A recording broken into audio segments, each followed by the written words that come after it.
Pinag-uusapan nga ngayon sa social media sila Angelica Panganiban at Ivana Alawi. Ito'y matapos nga na makita na tila na imbierna itong si Angelica Panganiban sa pagdating ni Ivana. Sa nasabing video na ito na atin nga pong in-slow-mo mula sa Jayco TV ay makikita na nagpipictorial o pinipicturan si Angelica at narito nga parating naman si Ivana. Makikita na agad umalis si Angelica at tila hindi nga nagpansinan ng dalawa at yun naman ay sumunod si Ivana. Tumatawag ang mga tao dyan kay Ivana at makikita na itong si Angelica ay tumuloy lamang sa paglakad.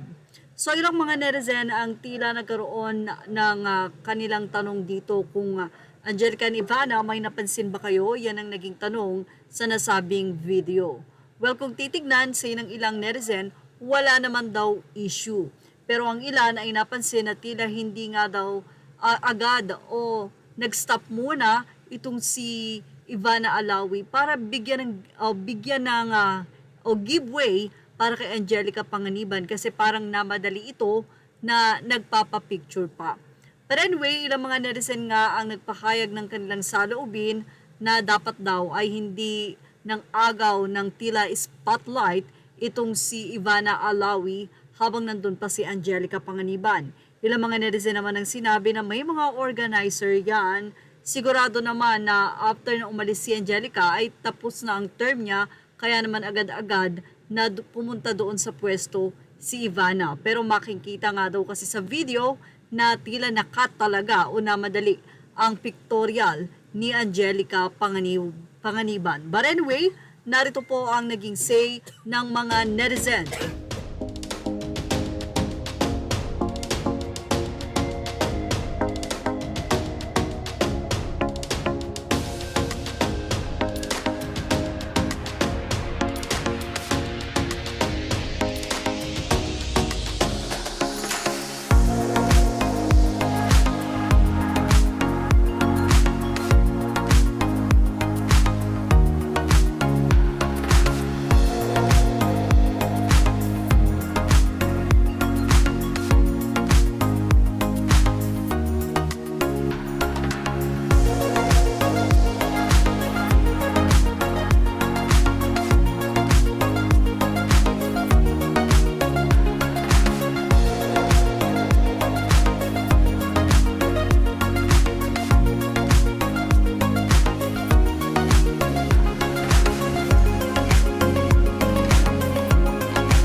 Showbiz Now update. Thank you for watching. Images are all credit to the rightful owners.